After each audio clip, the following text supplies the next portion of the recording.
안녕하세요. 사연을 시작하기에 앞서 구독과 좋아요 부탁드려요. 감사합니다. 사연 시작해 볼게요. 지금 생각해보니 그때부터 조짐이 있었던 것 같아요. 아들 민수가 사춘기에 접어들면서부터였죠. 초등학교 때까지만 해도 그럭저럭 말을 듣는 편이었는데 중학교에 올라가면서부터 달라지기 시작했어요. 처음엔 단순한 사춘기 반항이려니 했죠. 하지만 시간이 갈수록 정도가 심해졌어요. 학교에서 친구들과 싸우고 들어오는 일이 잦아졌고 성적은 바닥을 기더라고요. 선생님이 전화를 하시는 날이면 남편과 저는 한숨부터 나왔어요. 민수 어머니, 오늘 또 수업 시간에 민수가 문제를 일으켰어요. 그러더니 책상을 발로 차고 나가더라고요. 그리고 같은 반 친구를 좀 괴롭히는 모양이에요. 이런 전화를 받을 때마다 정말 어디 땅에 숨고 싶었어요. 다른 집 아이들은 다 착하게 공부하고 있는데 우리 아들만 왜 이럴까 싶어서 정말 속이 터질 것 같았죠. 남편은 그런 민수를 보고 더욱 엄하게 대했어요. 매를 들기도 하고 용돈을 끊기도 했죠. 하지만 민수는 전혀 달라지지 않았어요. 오히려 더 반항적이 되어갔어요. 저는 그런 아들과 남편 사이에서 어떻게 해야 할지 몰라 그저 한숨만 쉬었죠. 반면에 둘째 미영이는 정말 다른 아이였어요. 오빠를 챙기려고 하기도 하고 공부도 열심히 했어요. 오빠가 사고를 칠 때마다 걱정하면서 자기가 더 잘하겠다고 했죠. 그런 딸을 보면 기특하면서도 한편으로는 미안했어요. 아들 때문에 딸에게 신경을 제대로 써주지 못하는 것 같아서요. 고등학교에 올라가서도 민수는 달라지지 않았어요. 공부는 뒷전이고 친구들과 어울려 다니면서 늦게 들어오는 일이 많아졌어요. 때로는 술 냄새를 풍기고 들어올 때도 있었죠. 그럴 때마다 남편은 민수와 크게 다퉜어요. 너 지금 몇 살인 줄 알아? 고등학생이 술을 마셔? 다른 애들도 다 마셔요. 왜 저한테만 그래요? 이런 식의 말다툼이 계속 반복됐어요. 저는 그런 부자를 말리느라 정신이 없었죠. 겨우 고등학교를 졸업한 민수는 대학에 갈 생각은 전혀 없다고 했어요. 돈 벌겠다고 하더라고요. 처음엔 다행이라고 생각했어요. 그래도 사회에 나가면 철이 들겠지 싶어서요. 하지만 현실은 달랐어요. 민수는 집에서 게임만 하고 있었어요. 하루 종일 컴퓨터 앞에 앉아서 게임을 하다가 밥때만 되면 나와서 먹고 다시 들어가는 거예요. 민수야, 일자리 좀 알아봐라. 이렇게 계속 집에만 있으면 안 되지 않니? 곧 찾을 거예요. 조금만 기다려요. 이런 식으로 대답만 하고 실제로는 아무것도 하지 않았어요. 몇 달이 지나도 마찬가지였죠. 남편은 점점 화가 나기 시작했어요. 이 녀석아, 너 언제까지 집에서 놀고 먹을 거야? 알았다니까요. 찾고 있다고요. 하지만 찾고 있다는 건 거짓말이었어요. 하루 종일 게임만 하고 있으니까요. 저는 그런 아들을 보며 정말 답답했어요. 20살이 넘은 성인이 이렇게 살아도 되나 싶어서요.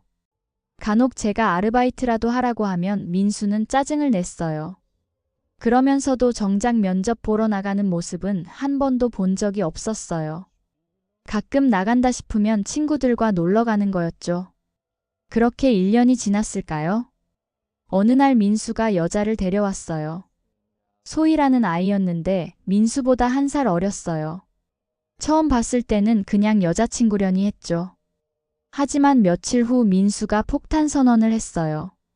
엄마, 아빠, 소희가 임신했어요. 그 순간 머리가 하얘졌어요. 뭔가 예상했던 일이면서도 막상 들으니 충격이었죠.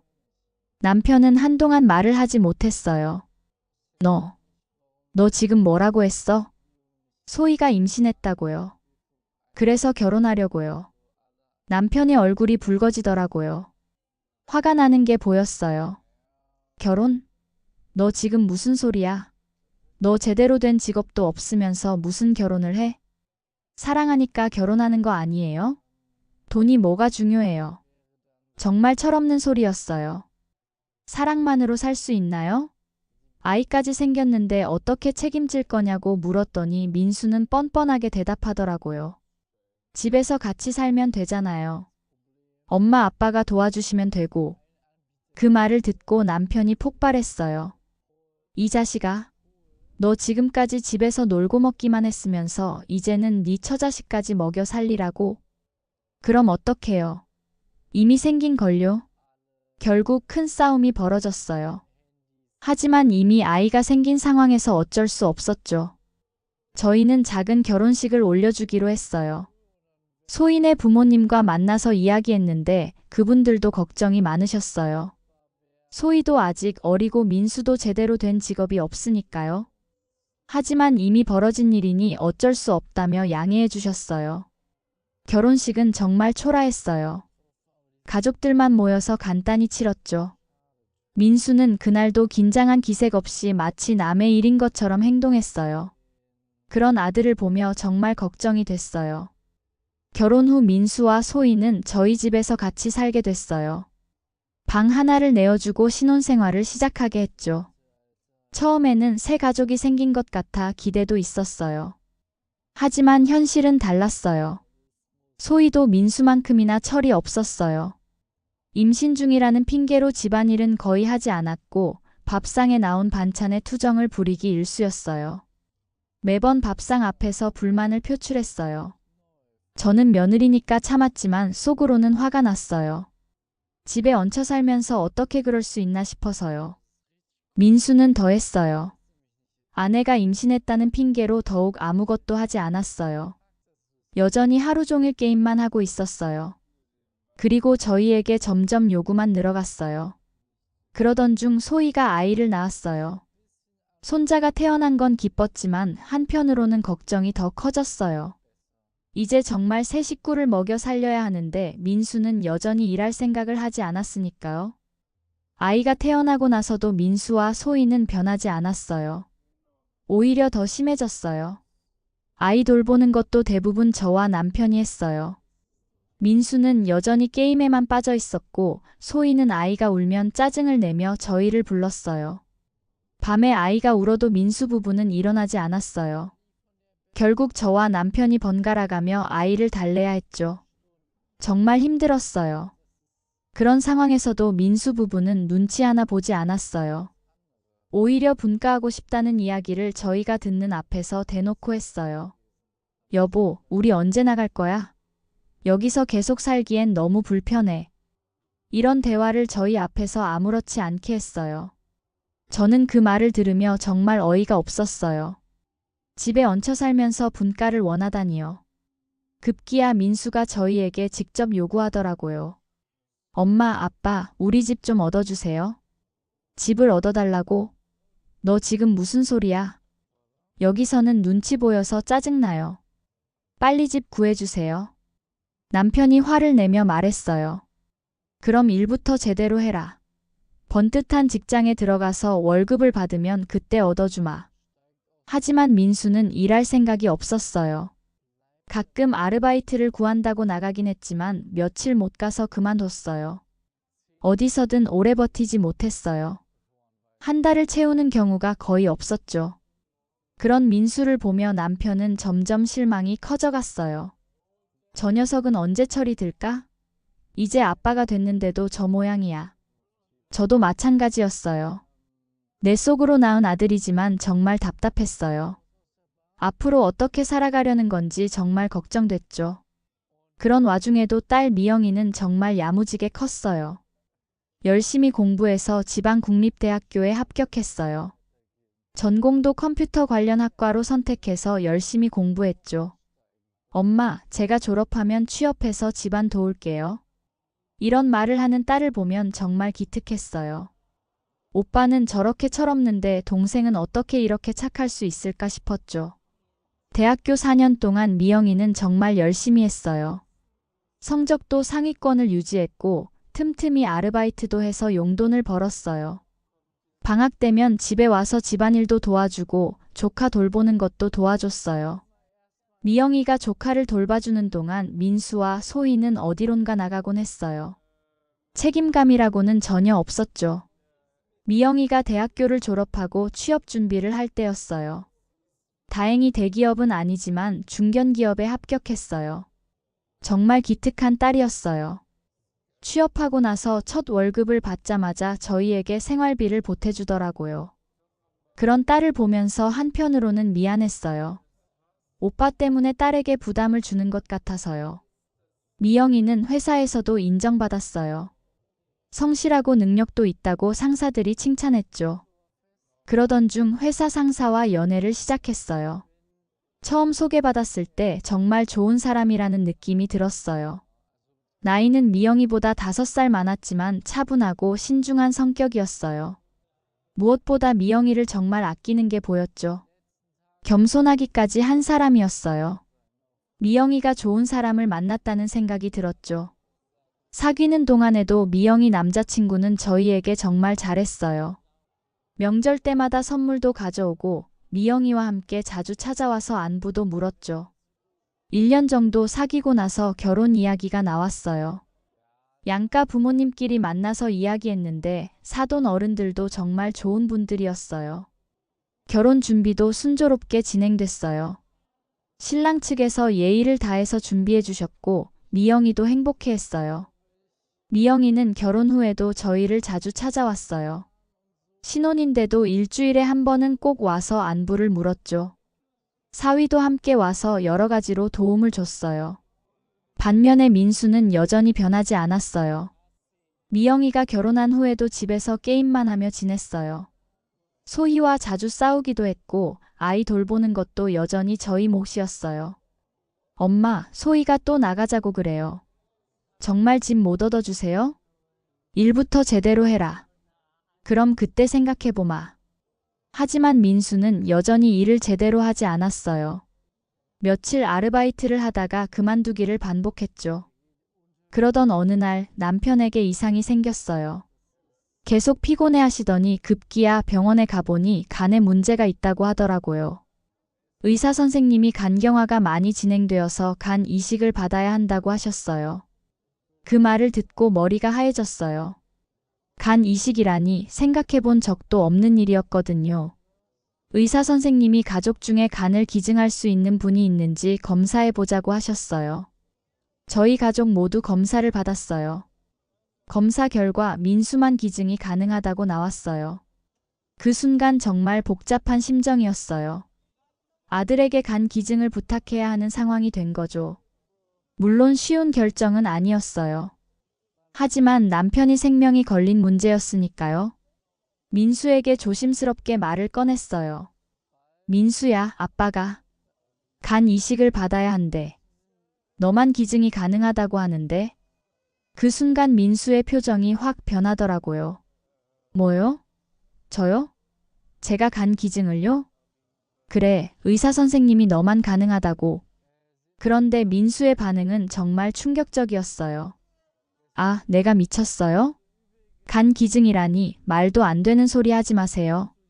민수야, 그럼 너희 아빠는 어떡하고? 그래도 안 돼요. 저는 아직 살 날이 많은데 왜 제가 그런 위험한 걸 해야 돼요? 미친 거 아니에요? 정말 믿을 수 없는 말이었어요. 자신의 아버지인데 그렇게 말할 수 있다니요. 민수는 펄펄 뛰며 화를 냈어요. 그런 아들을 보며 정말 실망스러웠어요. 이런 상황에서도 자신만 생각하다니요. 남편은 그런 민수를 보고 아무 말도 하지 않았어요. 하지만 그날 밤 남편이 몰래 우는 걸 봤어요. 등을 돌리고 이불을 뒤집어 쓰고 훌쩍훌쩍 우시더라고요. 그 모습을 보니 가슴이 찢어질 것 같았어요. 아들에게 거절당한 아버지의 마음이 어떨까 싶어서요. 며칠 후 미영이와 사위가 찾아왔어요. 제가 검사를 다시 받아봤는데요. 기증이 가능하다고 나왔어요. 장모님, 제가 아버님을 살리겠습니다. 그 말을 듣고 눈물이 쏟아졌어요. 내 아들도 거절한 일을 사위가 하겠다고 하다니요. 사위의 말을 듣고 저와 남편은 극구 만류했어요. 사위도 귀한 자식인데 어떻게 그럴 수 있냐고 사돈어른들이 알면 큰일 난다고 했죠. 하지만 사위는 의지가 확고했어요. 가족이니까 당연한 일이라고 하더라고요. 며칠 후 사돈어른들이 직접 찾아오셨어요. 아들이 간 기증을 하겠다고 했다면서 사람 목숨이 우선이고 이럴 때 가족이 외면하면 어떡하냐며 오히려 저희를 위로해 주셨어요. 사돈 어른의 말씀에 저와 남편은 눈물을 흘렸어요. 정말 고마웠어요. 수술 날짜가 정해졌어요. 사위가 간 기증 수술을 받고 남편이 이식 수술을 받기로 했죠. 수술은 성공적으로 끝났어요.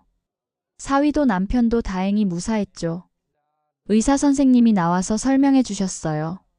다행히 두 분 다 수술이 잘 끝났습니다. 회복하는데 시간이 걸리겠지만 큰 문제는 없을 것 같아요. 정말 안도했어요.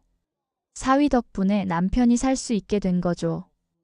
회복 기간 동안 사위는 정말 힘들어했어요. 수술 후유증으로 몸이 아팠거든요. 하지만 한 번도 후회한다는 말을 하지 않았어요. 미영이도 남편을 정말 잘 돌봤어요. 회사 일과 병원 왕래로 힘들었을 텐데 불평 한 번 하지 않았죠. 반면에 민수는 병원에 자주 오지도 않았어요. 가끔 와도 일찍 가버렸어요. 아마 미안한 마음이 있었을 거예요. 남편이 점점 회복되면서 퇴원할 수 있게 됐어요. 정말 다행이었죠. 사위 덕분에 새 생명을 얻은 거나 마찬가지였어요. 퇴원 후 며칠이 지났을 때였어요. 남편이 생일이 다가오고 있었어요. 가족들이 모두 모여서 생일상을 차리기로 했죠. 생일 당일날 미영이와 사위가 일찍 와서 준비를 도와줬어요. 생일상을 차리고 모두 앉았을 때 남편이 갑자기 말을 꺼냈어요. 너와 소희는 짐을 싸서 나가거라. 이제 너희는 너희 힘으로 살아라. 더 이상 여기서 얹혀 살 생각은 하지 마라. 민수의 얼굴이 하얘졌어요. 아빠, 설마 제가 간 기증 안 해줬다고 이렇게 복수하시는 거예요? 복수? 이게 복수로 보이냐? 남편이 봉투 하나를 꺼내더라고요. 이거 받아라. 이제 이 이상 너한테 돈을 주는 일은 없을 거다. 그리고 이제 네 아빠는 그때 죽었다고 생각하고 살아라. 정말 차가운 목소리였어요. 남편이 그렇게 단호하게 말하는 걸 처음 봤어요. 민수가 소리를 질렀어요. 아빠, 이건 너무하는 거 아니에요? 전 아빠 자식이잖아요. 간 기증 안 해줬다고 이렇게 쫓아내요? 자식? 애비 죽을 고비에 내가 미쳤냐고 한 자식이 무슨 아들이야? 그건 너무 갑작스러워서 그런 거고. 진짜 쫓아낼 거예요? 처자식도 있는데. 갑작스럽다고? 20살 넘어서 지금까지 놀고 먹으면서 갑작스럽다고? 남편의 목소리가 점점 커졌어요. 너 그 돈으로 방 구해서 나가거라. 그리고 이제 내 힘으로 살아봐라. 나도 이 집구석 맘에 안 들었어요. 다신 저 볼 생각하지 마세요. 며칠 후 민수 가족은 정말로 집을 나갔어요. 하지만 그 후로 민수에게서 연락이 오지 않았어요. 저는 걱정이 돼서 전화를 해봤지만 받지 않더라고요. 나중에 소희 어머니를 통해 들어보니 남편이 준 1,000만 원으로 보증금을 내고 월세방을 얻었다고 하더라고요. 그나마 다행이었어요. 몇 달이 지났어요. 민수와는 여전히 연락이 안 되는 상황이었어요. 가끔 걱정이 돼서 소희 어머니께 안부를 물어봤지만 별다른 소식은 없었어요. 그러던 어느 날 갑자기 민수가 집에 왔어요. 그런데 모습이 말이 아니었어요. 민수는 털썩 주저앉으며 울기 시작했어요. 엄마. 소희가 아이 데리고 친정으로 가버렸어요. 이혼 서류만 남겨두고 가버렸어요. 더 이상 못 살겠다고. 그제야 상황을 알 수 있었어요. 민수가 여전히 일을 제대로 하지 않자 소희가 견디다 못해 떠난 거였어요. 역시 나였어요. 밖에 나가서도 민수는 변하지 않았던 거죠. 남편은 그런 민수를 보고도 냉정했어요. 그럼 어쩔 셈이야. 다시 여기 들어와서 살겠다고. 민수는 한참 동안 말을 하지 못했어요. 아마 도움을 요청하고 싶었겠지만 남편의 단호한 태도 때문에 말을 꺼내지 못하는 것 같았어요. 집에는 절대 들어올 생각하지 마라. 네가 선택한 길이니까 끝까지 가봐라. 결국 민수는 그날 그냥 돌아갔어요. 마음은 아팠지만 남편의 결정을 따를 수밖에 없었어요. 그 후로도 가끔 민수 소식을 들었어요. 여전히 혼자 살면서 아르바이트로 근근히 버텨나가고 있다고 했어요. 가끔 소희 어머니를 통해 손자 소식을 들었는데 아이는 건강하게 잘 크고 있다고 했어요. 다행이었지만 한편으로는 민수가 안쓰럽기도 했어요. 2년이 더 지났을까요? 민수는 여전히 혼자 살고 있었어요. 그런데 조금씩 달라지는 모습을 보였어요. 아르바이트를 그만두지 않고 꾸준히 하기 시작한 거예요. 소희 어머니 말로는 편의점에서 6개월째 일하고 있다고 하더라고요.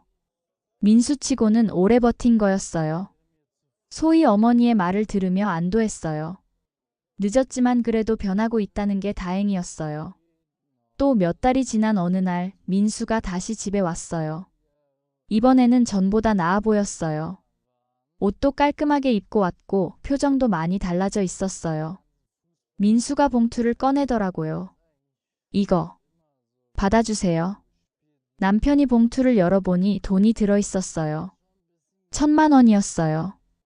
그때 주신 돈 다 모아서 가져왔어요. 정말 놀라웠어요. 민수가 돈을 모아서 갚으러 온 거였어요. 그리고는 남편 앞에 무릎을 꿇더라고요. 제가 너무 철이 없었어요. 정말 잘못했어요. 남편도 당황한 표정이었어요. 민수가 이렇게 나올 줄은 몰랐나 봐요. 지금까지 정말 죄송했어요. 민수의 눈에서 눈물이 흘러내렸어요. 이혼하고 혼자가 되어보니까 후회되는 게 너무 많아요. 정말 달라진 모습이었어요. 예전에 건방진 모습은 온데간데 없고 진심으로 후회하는 것 같았어요. 소희하고는 결국 이혼을 했다고 하더라고요. 그래도 손주가 있어 가끔 만나기는 한다고 해요. 남편이 한참 동안 민수를 바라보더라고요.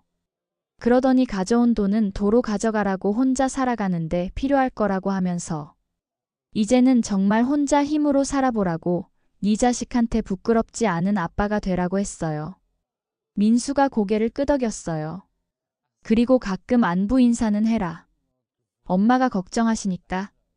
그날 민수는 오랜만에 저희와 함께 밥을 먹었어요. 예전과는 정말 다른 모습이었어요. 그 후로 민수는 가끔 연락을 했어요. 지금도 민수는 혼자 살고 있어요. 외롭겠지만 그래도 스스로의 힘으로 살아가고 있어요. 편의점 일도 꾸준히 하고 있고 가끔 다른 아르바이트도 병행해서 돈을 모으고 있다고 해요. 손자도 한 달에 한 번 정도 만나고 있어요. 소희는 재혼 이야기가 나온다고 하더라고요. 그래도 민수는 아이 아빠니까 완전히 차단하지는 않겠다고 했대요. 미영이와 사위는 여전히 잘 살고 있어요. 사위는 간 기증 후유증도 완전히 회복됐고 회사에서도 승진했어요. 두 사람 모두 저희를 여전히 잘 챙겨주고 있어요. 남편도 건강을 완전히 회복했어요. 사위 덕분에 새 생명을 얻은 거나 마찬가지죠. 정말 감사한 일이에요. 가끔 생각해보면 민수에게 일어난 일들이 벌이었는지는 모르겠어요. 하지만 분명한 건 그 일들을 통해 민수가 철이 들었다는 거예요. 늦었지만 말이에요. 물론 아직도 아쉬운 부분은 있어요. 하지만 그것도 민수가 감수해야 할 몫이에요.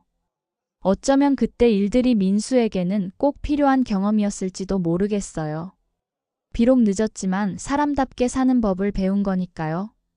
지금 저희 가족은 예전보다 평화로워요. 민수가 나간 후 집안이 조용해졌거든요. 물론 민수가 안쓰러울 때도 있지만 지금이 더 좋은 것 같아요. 부모로서는 안쓰럽기도 하지만 때로는 이런 시련이 필요한 법이에요. 민수가 진짜 어른이 되는 과정이었다고 생각해요. 제 긴 이야기를 끝까지 들어주셔서 감사합니다. 구독과 좋아요, 알림 설정까지 잊지 마세요.